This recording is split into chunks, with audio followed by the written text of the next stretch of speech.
വേദിയിലും സദസ്സിലുമുള്ള എല്ലാവർക്കും വിനീതമായ നമസ്കാരം. ഇത് നിലവാരമുള്ള ഒരു സദസ്സാണ്. ധാരാളം ആളുകൾ തിങ്ങിക്കൂടിയിട്ടില്ലെങ്കിലും ശ്രോതാക്കളേറെയും വിഷയത്തിൻ്റെ പ്രത്യേകത, ഗൗരവം മനസ്സിലാക്കുന്നവരാണ് എന്ന് ഞാൻ കരുതുന്നു. പ്രസംഗിക്കാൻ എത്തിയിരിക്കുന്നവരും കെ തോമസ് മാസ്റ്റർ റോയിയുമായി വളരെ അടുത്ത ബന്ധമുള്ള വ്യക്തിയാണ്. തമ്പാൻ തോമസും അത് തന്നെയാണ്. അദ്ദേഹം തമ്പാൻ തോമസിന് വിശേഷം അദ്ദേഹം സോഷ്യലിസ്റ്റ് ആയിരുന്നു പണ്ടുകാലം മുതൽ. കെ എം റോയ് ഞാൻ അറിയുന്നത് മഹാരാജാസ് കോളേജിലെ വിദ്യാർത്ഥി എന്ന നിലയ്ക്കാണ്. അന്ന് അവിടെ വിദ്യാർത്ഥികൾ രാഷ്ട്രീയത്തിൽ 3-4 വിഭാഗങ്ങൾ ഉണ്ടായിരുന്നു. KSU അന്നുണ്ട്, നമ്മുടെ വയലാർ രവി, AK ആൻ്റണി, അങ്ങനെ കുറേ പേരുകൾ അവരുടെ കൂട്ടത്തിലുണ്ടായിരുന്നു. SFI അതുപോലെ സജീവമായിരുന്നു. വൈക്കം വിശ്വൻ എന്നവിടെയാണ് പഠിച്ചിരുന്നത്. എല്ലാവരുടെയും പേര് ഞാൻ ശക്തിധരൻ രേഖാൻ ഓർമ്മിക്കുന്നു. ഇതിലെല്ലാം ഭിന്നമായി ഡെമോക്രാറ്റിക് കോൺഗ്രസ് എന്ന പേരിൽ ഒരു വിദ്യാർത്ഥി സംഘടന ഉണ്ടായിരുന്നു. അത് ആഭിമുഖ്യം പുലർത്തിയത് KSUയോടാണ്, കേരള സോഷ്യലിസ്റ്റ് പാർട്ടിയാണ്. അതിന് നേതൃത്വം നൽകിയത് മത്തായി മാഞ്ഞൂരാനാണ്. മത്തായി മാഞ്ഞൂരാൻ നേതൃത്വം നൽകിയ പാർട്ടി ആദ്യം ശ്രീകണ്ഠൻ നായർ, ശ്രീകണ്ഠൻ നായർ, മത്തായി എല്ലാം കൂടി KSP ആണ്. അത് പിരിഞ്ഞിട്ടാണ് RSP ആയി അവർ പിരിഞ്ഞു പോകുന്നത്. ഇതിലുള്ള വലിയ പ്രത്യേകതകളിലൊന്ന്, മത്തായി മാഞ്ഞൂരാൻ തൻ്റെ സിദ്ധാന്തങ്ങളിലും വീക്ഷണങ്ങളിലും എപ്പോഴും ഉറച്ചു നിന്നു എന്നതാണ്. അനുയായികൾ ഒന്നൊന്നായി ചോർന്നു പോയിക്കൊണ്ടിരുന്നു. പാർട്ടി ശോഷിക്കും തോറും അവിടെ നിന്നുള്ള പ്രയോജനമില്ല എന്ന് പറഞ്ഞ് പോയിക്കൊണ്ടവരുടെ കൂട്ടത്തിൽ നല്ല പ്രസംഗിക്കേണ്ടതുണ്ട്. ഒന്ന്, നിങ്ങളറിയുന്ന നമ്മുടെ ജസ്റ്റിസ് ആയിരുന്ന അദ്ദേഹത്തിൻ്റെ പേര് MP മേനോൻ. MP മേനോൻ ജസ്റ്റിസായി വളരെ മൗനിയായി കഴിഞ്ഞുവെങ്കിലും നല്ലതുപോലെ രാഷ്ട്രീയ പ്രസംഗം ചെയ്യുന്ന ഒരു വ്യക്തിയായിരുന്നു. ഇപ്പോൾ ഗുൽസാരിലാൽ നന്ദ ചികിത്സയ്ക്ക് വേണ്ടി കോട്ടയ്ക്കൽ വന്ന് ചികിത്സയിലിരിക്കുമ്പോൾ ഇവർക്ക് നന്ദ എടുത്ത് എന്തൊക്കെയോ നിവേദനമോ പരാതിയോ പ്രതിഷേധമോ കാണിക്കാൻ വേണ്ടി KSP പ്രവർത്തകന്മാർ പോയി. തീർച്ചയായും പോലീസ് തടയുകയും തല്ലുകയും ചെയ്തു. അതിനെ പറ്റി MP മേനോൻ പ്രസംഗിച്ചത് ആഫ്രിക്കയിലെ കരിങ്കുരങ്ങായിട്ടല്ല, ഓസ്ട്രേലിയയിലെ കങ്കാരുവായിട്ടല്ല ഈ ഗുരുമാരുകാരൻ തന്തയെ ഞങ്ങൾ കാണാൻ പോയത്. ഗുൽസാറിലാൽ നന്ദുള്ളതിന് ഗുരുമാരുകാരൻ തന്തയെന്നാക്കി. ഇത് ഒരു ശൈലി പ്രസംഗിക്കുന്ന ആളായിരുന്നു. അദ്ദേഹം പിരിഞ്ഞുപോയി. ഇതിൽ കൂടുതൽ മൗനിയായി തീരുകയാണ് ചെയ്തത്. നല്ലപോലെ പ്രസംഗിക്കുന്ന ഒരാളായിരുന്നു. ഏറ്റവും കൂടുതൽ നിന്നാണ് KR ചുമ്മാർ, മനോരമയുടെ പിന്നീട് ലേഖകനായി മാറി. വത്സനോ മറ്റോ പേരിലായി പരസ്യമായി എഴുതുന്നതാണ്. ചുമ്മാരും 4 മണിക്കൂറൊക്കെ ഒരു വലിയ ജനതയെ പിടിച്ചിരുത്തിക്കൊണ്ട് പ്രസംഗിക്കുന്ന ആളാണ്. അനുപ്രാസങ്ങളോടുകൂടി ഉയരുന്ന തെങ്ങിലേക്ക് ഉയർന്നു കഴിയുന്ന ചെത്തുതൊഴിലാളിയും അലയടി ചലറുന്ന സമുദ്രത്തിൻ്റെ അഗാധങ്ങളിൽ വലവീശി വലയുന്ന മുക്കുവത്തൊഴിലാളിയും ഇങ്ങനെയൊക്കെ പോകും ശൈലി. അപ്പോൾ അക്കൂട്ടത്തിൽ റോയിയും ഉണ്ടായിരുന്നു. റോയ് കൊച്ചു വിദ്യാർത്ഥിയാണ്. റോയിക്കുള്ള വലിയ പ്രത്യേകത, ആരെയും ശ്രദ്ധ ആകർഷിക്കുന്ന തരത്തിൽ ആശയങ്ങൾ, ഞാൻ പറയാൻ ശ്രദ്ധിക്കണം, ആശയങ്ങൾ അവതരിപ്പിക്കാൻ അദ്ദേഹത്തിന് കഴിയുമായിരുന്നു എന്നതാണ്. അത് കേരളത്തെ ഒരു സ്വയം പര്യാപ്തത കണ്ടുകൊണ്ട് CP രാമസ്വാമി അയ്യർ, തിരുവിതാംകൂർ മഹാരാജാവ് 1947 ഇന്ത്യ സ്വാതന്ത്ര്യം പ്രാപിച്ചപ്പോൾ ഇന്ത്യൻ യൂണിയനിൽ ലയിക്കുന്നില്ല, ഞങ്ങൾ സ്വതന്ത്ര തിരുവിതാംകൂർ പ്രഖ്യാപിക്കുന്നു. അതിന് ആർ ശങ്കരനെ പോലുള്ളവർ, ആർ ശങ്കരൻ SNDP യോഗ പ്രസിഡൻ്റാണ്, പിന്തുണ നൽകിയിരുന്ന കാലത്തും കേരളം ഗുജറാത്തി മാർവാടി മേധാവിത്വത്തിൽ മുക്തവാക്കിനല്ലാതെ കേരളത്തിന് നിലവാരമില്ല എന്ന് വളരെ ശക്തിയായി യുക്തിബദ്ധമായി വാദിക്കുന്ന വ്യക്തിയാണ് മത്തായി മാനുവൽ. മത്തായി മാനുവലാനും സമയത്തത ഉണ്ടെങ്കിൽ അത് പോയാൽ പ്രസംഗം മാറും. സമയത്ത ഉണ്ടെങ്കിൽ വളരെ ഭംഗിയായി ആശയങ്ങൾ പ്ലേറ്റോ റിപ്പബ്ലിക്കിൽ രാഷ്ട്രീയ മീമാംസയെക്കുറിച്ച് എന്ത് പറയുന്നു അവിടെ നിന്ന് അദ്ദേഹം ആരംഭിക്കും പറയാൻ. രാഷ്ട്രീയ പ്രവർത്തന അദ്ദേഹം പുസ്തകങ്ങളുടെ പ്രകാശത്തിലേക്ക് അത് പിന്നീട് പ്രസിദ്ധീകരിച്ചത് KR ചുമാരാണ്. അപ്പോൾ ഒന്നൊന്നായി കൊഴിഞ്ഞു പോയിക്കൊണ്ട് അതൊരു ഉത്തരവുണ്ടായിരുന്നു കേരള പ്രകാശം. അത് നിങ്ങൾ ഇന്നത്തെ DC ഓഫീസ് കിടക്കുന്ന ആ ഭാഗത്ത് എവിടെയോ ആയിരുന്നു. പോയി കഴിയുമ്പോൾ മത്തായി മാനുവൽ ഒറ്റയ്ക്ക് അതിനകത്തിലെ കൂട്ടിൽ കിടക്കുന്ന സുഖത്തെ പോലെ നടക്കുന്നത് കാണാം. അവിടെ എനിക്ക് പരിചയമുണ്ട്. ഞാൻ കാണുമ്പോൾ കാണുകയാണ് പിരിഞ്ഞു പോയൊരു എല്ലാവരും തന്നെ ധിക്കാരികളുണ്ട് കൂട്ടത്തിൽ. നമ്മുടെ പ്രൊഫസർ കാര്യം ധിക്കാരി അദ്ദേഹം പറഞ്ഞെങ്കിലും മതത്തിലൊന്നും കാര്യമായി വിശ്വസിക്കാത്ത ഒരു വ്യക്തിയായിരുന്നു അദ്ദേഹം കല്യാണം കഴിച്ചത് ഒരു ബ്രാഹ്മണ സ്ത്രീയാണ്. അതുപോലെ PK ബാലകൃഷ്ണൻ ഒരു സ്ഥലത്ത് ഒതുക്കാത്ത ഒരു പ്രത്യേക വ്യക്തിത്വമുള്ള വ്യക്തികളാണ്. ഇവരെല്ലാം പിരിഞ്ഞതിന് ശേഷവും അവർക്ക് ബഹുമാനത്തോടുകൂടി അല്ലാതെ മത്തായിയെ കാണാൻ സാധിച്ചിരുന്നില്ല. എന്നെ കേൾവിക്ക് കത്തൻ്റെ ഇതിലുണ്ടായി സൂക്ഷിച്ചിരുന്നു. ഞങ്ങളെല്ലാം പിരിഞ്ഞു പോയെങ്കിലും മത്തായിയുടെ നേർക്കുള്ള ദൃഢമായ സ്നേഹവും ആദരവും ഞങ്ങളിപ്പോഴും നിലനിൽക്കുന്നു എന്ന് പറഞ്ഞിരുന്നു.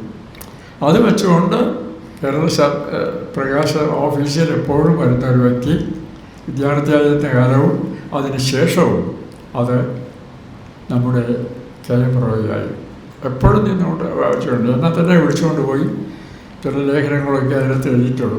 ഇപ്പോൾ മുട്ടശ്ശേരി മാസ്റ്റർ നാടകാന്തം കവിത്വം എന്ന് അദ്ദേഹം അവകാശപ്പെടുന്ന ഒരു തീസിസാണെന്നാണ്. ആരും എഴുതിയില്ല. അപ്പോൾ മുട്ടശ്ശേരി മാസ്റ്റർ എന്നെ വിളിച്ച് പറഞ്ഞു താനെന്താ എഴുതാത്തതിനെ കുറിച്ച്. മത്തായി KM റോയി റോയി വന്ന് നിർബന്ധിച്ച് എഴുതിച്ചുകൊണ്ട് പോയി. അങ്ങനെ അത് ശ്രദ്ധിക്കപ്പെട്ട പത്രമായിരുന്നു.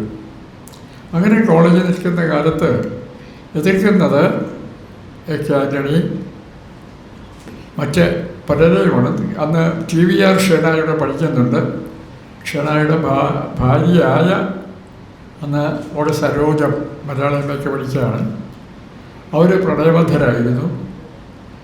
അത് എല്ലാം നടക്കുന്ന കാലഘട്ടങ്ങളിൽ ഇവരെ വ്യക്തിപരമായി സ്നേഹം നമ്മൾ സ്ഥാപിക്കുകയും പ്രസംഗത്തിൽ വളരെ ശക്തിയായി എതിർക്കുകയും ചെയ്തൊരു വ്യക്തിയായിരുന്നു KM റോയ്. അത് അദ്ദേഹത്തിന് കഴിയുമായിരുന്നു. പിന്നീട് അദ്ദേഹം പത്രപ്രവർത്തനം കേരളസഭ നിലച്ചു. അദ്ദേഹം പത്രപ്രവർത്തനത്തിലേക്ക് പോയി.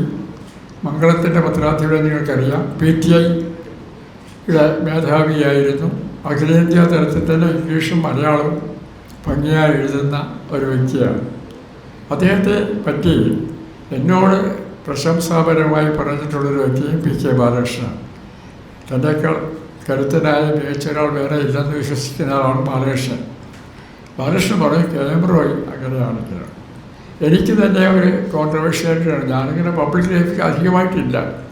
ഞങ്ങൾ ഈ ഈഴവ സമുദായത്തെ ബാധിക്കുന്ന ഒരു പ്രശ്നം വന്ന് ശിവഗിരിയെ കേന്ദ്രീകരിച്ചുണ്ടായി. അതാണ് ശിവഗിരി പ്രശ്നം എന്ന് പറയുന്നത്. അവിടെ പ്രസിഡൻ്റായി വന്ന ഒരു പ്രസിഡൻറ്റ് നിങ്ങളെല്ലാം അറിയുന്ന പേരാണ്. അദ്ദേഹം ജലസമാധി എന്നാണ് പറയപ്പെടുന്നത്. ശാശ്വതികാനന്ദ. ശാശ്വതികാനന്ദ വളരെ വിവാദ പുരുഷനായി മാറി. വിവാദ പുരുഷനായി മാറി എന്ന് പറഞ്ഞാൽ ഹൈക്കോടതി വിധി ഒരു തെരഞ്ഞെടുപ്പ് നടത്തി. ശിവഗിരി ട്രസ്റ്റിൽ നടന്ന തെരഞ്ഞെടുപ്പിൽ ഏറ്റവും അധികം വോട്ട് കിട്ടിയത് കൈവല്യാനന്ദ സ്വാമി എന്ന് പറയുന്ന ഒരു വ്യക്തിയാണ്. പക്ഷേ ഇദ്ദേഹം സ്ഥാനമൊഴിയില്ല. സ്ഥാനമൊഴിയാതെ വന്നപ്പോഴേക്കും അവർ ഹൈക്കോടതി പോയി. ഹൈക്കോടതി വിധി വന്നത് കൈവല്യാനന്ദ സ്വാമിയെ വീണ്ടും അവിടെ പ്രസിഡൻ്റാക്കണം എന്നാണ്.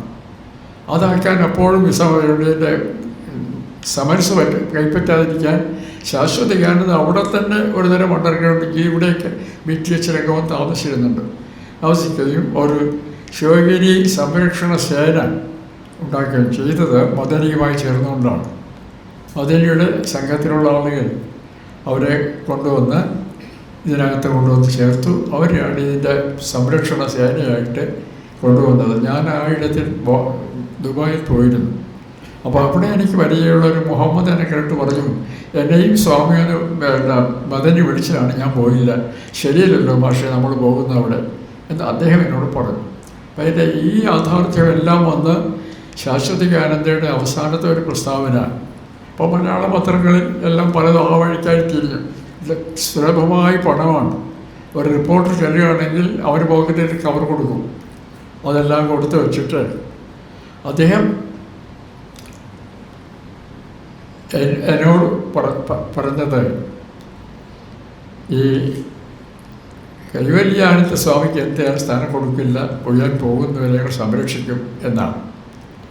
പക്ഷേ കൈവല്യാനന്ദ സ്വാമി കോൺട്രവേഴ്സി വന്നപ്പോൾ അതിൽ അദ്ദേഹത്തെ എതിർക്കുന്നതിന് വേണ്ടി ഒരു ആദ്യം ചെയ്ത പണി, കൈവല്യാനന്ദ സ്വാമി രജിസ്റ്റർ ബ്രാക്കറ്റിൽ അദ്ദേഹം പൂർവാശ്രമത്തിൽ നായർ സമുദായാംഗമാണ്, അത് ഈ ഈഴവർ അഥവാ ചോവന്മാരെ മുഴുവൻ ധരിപ്പിച്ച് അവരുടെ ആ സ്പിരിറ്റ് മുഴുവൻ ഉണർത്തി അതിനായിട്ട് ഇവിടെ ഒരു നായർ ആകാൻ പാടില്ല.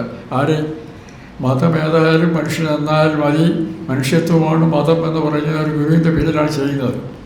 ശാശ്വതകാനന്ദൻ്റെ അടുത്ത പ്രഖ്യാപനം അദ്ദേഹത്തിന് വിൽപ്പവറില്ല, വിൽപ്പത്രമില്ല. അപ്പോൾ റോയ് ആദ്യം വന്ന് എൻ്റെ വീട്ടിലാണ്. ഞാൻ വിൽപ്പത്രം എടുത്ത് കാണിച്ചു കൊടുത്തു. എൻ്റെ ജീവനത്തിൽ ഉണ്ടായിരുന്നു.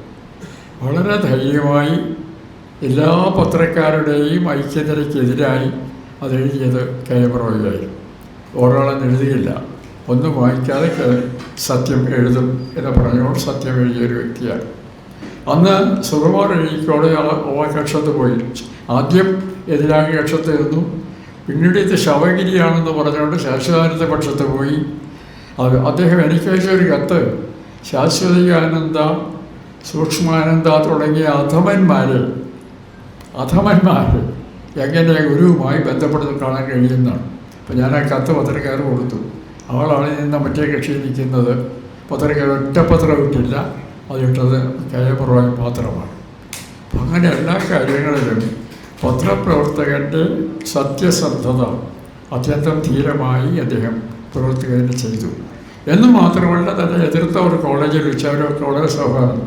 ഒരു പ്രാവശ്യം എൻ്റെ ഒരു ജന്മദിനം ആഘോഷിക്കണമെന്ന് തോന്നി. അദ്ദേഹത്തിന് തോന്നാൻ കാരണമെന്ന് എനിക്കറിയില്ല. അദ്ദേഹത്തിന് കൂട്ടുനിന്നത് ജസ്റ്റിസ് ചന്ദ്രശേഖരനാണ്. ഞങ്ങൾ തമ്മിലും വളരെ അടുത്ത സ്നേഹബന്ധം ഉണ്ടായിരുന്നു. പഴയ സോഷ്യലിസ്റ്റാണ് അദ്ദേഹം. ഞാനും അതിനോട് അനുഭവമുള്ളൊരു ആളാണ്. അപ്പോൾ അദ്ദേഹം പറഞ്ഞു, റോയ് ഇവരെല്ലാം ടെലിഫോണിൽ കോണ്ടാക്ട് ചെയ്തു. TVR ഷേണായി ഡൽഹിയിൽ നിന്ന് വന്നു, അദ്ദേഹത്തിൻ്റെ ഭാര്യയും വന്നു. അന്ന് മന്ത്രിമാരായിരുന്ന AK ആൻ്റണിയും വയലാർ രവിയും വന്നു. ഇടതുപക്ഷത്ത് SFI നേതാവ് ആയിരുന്ന വൈക്കം വിശ്വൻ വന്നു. എല്ലാവരെയും അണിനിരത്തിക്കൊണ്ട് അദ്ദേഹം വന്നൊരു സ്വാഗത പ്രസംഗം ചെയ്തു. ആ സ്വാഗത പ്രസംഗം ആളുകളെ ഒരേ സമയം ഫലിതബോധത്തിൽ അമർത്തലാക്കുന്നതും വളരെ ഹൃദയാർജ്ജവുമായിരുന്നു. ഒരുപക്ഷെ കേരളത്തിൽ കണ്ട ഏറ്റവും നല്ല പ്രസംഗങ്ങളിൽ ഒരാൾ KM റോയിയായിരുന്നു. എനിക്ക് എൻ്റെ പ്രസംഗ കലയുടെ മാനദണ്ഡം വെച്ചുകൊണ്ട് നോക്കിയാൽ അതായിരുന്നു. നല്ലപോലെ അദ്ദേഹം പുസ്തകം എഴുതുമായിരുന്നു. അദ്ദേഹം ഒരു പ്രാവശ്യം ഒരു സഭയുടെ സമ്മേളനത്തിൽ വിമർശിച്ചുകൊണ്ട് സഭയെ നിശ്ചിതമായി വിമർശിച്ച് പ്രസംഗം ചെയ്തു. ക്രിസ്തീയ സഭയെ. അന്ന് ബിഷപ്പായിരുന്നു അധ്യക്ഷത ഉദ്ഘാടകനുമായിരുന്നത്. ആരും ഒന്നും മിണ്ടിയില്ല, കേട്ട് പിരിഞ്ഞ് അവരാരും എതിർത്തുമില്ല. പക്ഷെ അതിനുശേഷം ആ തിരുവേദിയെ ഞാൻ കാണാൻ ചെന്നപ്പോൾ അദ്ദേഹം പറഞ്ഞു, ഞാൻ ബിഷപ്പല്ലായിരുന്നുവെങ്കിൽ റോയിയുടെ ഭാഷയ്ക്ക് സഖ്യമായിരുന്നു എന്നാണ്. അത്രയധികം അദ്ദേഹത്തിൻ്റെ ഹൃദയത്തിൽ റോയിയുടെ വിമർശനം പതിഞ്ഞിരുന്നു. അതുപോലെ തന്നെ അദ്ദേഹം ഗ്രന്ഥം എഴുതുന്നത് മുത്തായി മായരുടെ ജീവിതത്തിൽ അദ്ദേഹം മാത്രമേ എഴുതിയിട്ടുള്ളൂ മലയാളത്തിൽ. ഒരുപക്ഷെ അദ്ദേഹത്തിന് മാത്രമേ ഇത് കഴിയുമായിരുന്നുള്ളൂ എന്ന് വരാം. മലയാളത്തിൽ വളരെ ചലനാത്മകമായ ജീവചരിത്രങ്ങളിൽ മുത്തായി മായരുടെ വ്യക്തിത്വം വെളിപ്പെടുന്ന തരത്തിൽ ഒന്നാണ് അത് എന്ന് പറയുന്നത്. തൻ്റെ സോഷ്യലിസ്റ്റ് വിശ്വാസം എപ്പോഴും ആവർത്തിച്ചുകൊണ്ടിരിക്കുകയും ചെയ്യുന്നു. അതിനുള്ള ആ തരത്തിൽ ഗ്രന്ഥകാരൻ, പ്രഭാഷകൻ, നല്ല സത്യസന്ധം പുലർത്തുന്ന പത്രപ്രവർത്തകൻ, മംഗളത്തിൻ്റെ പത്രാധിപരായിരിക്കുമ്പോഴൊക്കെ പല സമയം എന്നോട്, ഞാൻ ഒരു അവഗണിക്കേണ്ട വ്യക്തിയാണ് ആ ഘട്ടത്തിൽ. ഇതുപോലെ ആളുകളുടെ മുമ്പിൽ അങ്ങനെ അധികം പോകണമെന്ന് എനിക്ക് ആഗ്രഹവും ഉണ്ടായിരുന്നില്ല. അങ്ങനെ എന്നെ പലരും ശ്രദ്ധയിൽ ക്ഷണിച്ചത് ഈ പ്രതികൂല വിമർശനം, അത് പ്രത്യേകിച്ച് സുകുമാരനെ കൂടാണ്. ചിലപ്പോൾ ഹീനൻ നീച്ചൊക്കെയുള്ള വാക്ക് ഉപയോഗിക്കും. അങ്ങനെ പല വാക്കുകൾ ഉപയോഗിച്ച് കഴിഞ്ഞപ്പോൾ റോയിയാണ് അതിന് മറുപടി. എൻ്റെ അടുത്ത് വന്ന് പറഞ്ഞു, ഞാൻ എനിക്കൊന്നും എഴുതാനാണ് റോയ്, ഇതിന് ഞാനെന്താ മറുപടി എഴുതാനാണ്. അപ്പോൾ റോയ് പോയി അത് എഴുതുകയില്ല. റോയ് മാന്യമായ ഭാഷയിൽ ഓരോന്നിനും മറുപടി പറഞ്ഞുകൊണ്ടപ്പോൾ വ്യക്തിപരമായി എൻ്റെ നേർക്ക് കാണിച്ച സ്ഥിരമായ അഗാധമായ സ്നേഹം എനിക്കൊരിക്കലും മറക്കാൻ കഴിയാത്ത, എൻ്റെ മനസ്സിൽ റോയ് ഇന്നുമുണ്ട്. റോയ് അതുപോലെ തന്നെ ജീവിക്കുന്നുണ്ട്. അതുപോലെ തന്നെ വളരെ അടുത്ത സൗഹൃദം അതുപോലത്തെ ഒരാളാണ് നമ്മുടെ തമ്പാൻ തോമസും. അദ്ദേഹം വിദ്യാർത്ഥിയായിരിക്കുമ്പോഴാണ് ഞങ്ങൾ പരിചയപ്പെടുന്നത്. അതിനുശേഷം ഇന്ന് വരെ വളരെ ഗാഢമായ ബന്ധം ഇങ്ങനെ അതെൻ്റെ ജീവിതത്തിലൊരു ഭാഗ്യമാണ്. എല്ലാവരും അറിയുന്നു എന്നുള്ളതല്ല, സ്ഥാനം കിട്ടുന്നു എന്നുള്ളതല്ല, അവാർഡ് കിട്ടുന്നു എന്നുള്ളതല്ല, നിങ്ങൾക്ക് സ്ഥിര സ്നേഹം. ആശാൻ്റെ ഒരു കവിതയിൽ പറയുന്നത്, സ്ഥിര സ്നേഹത്തെ കരുതി സ്വയം കഴിയിൽ 100 ആവർത്തി ചത്തിയിടുവിൽ.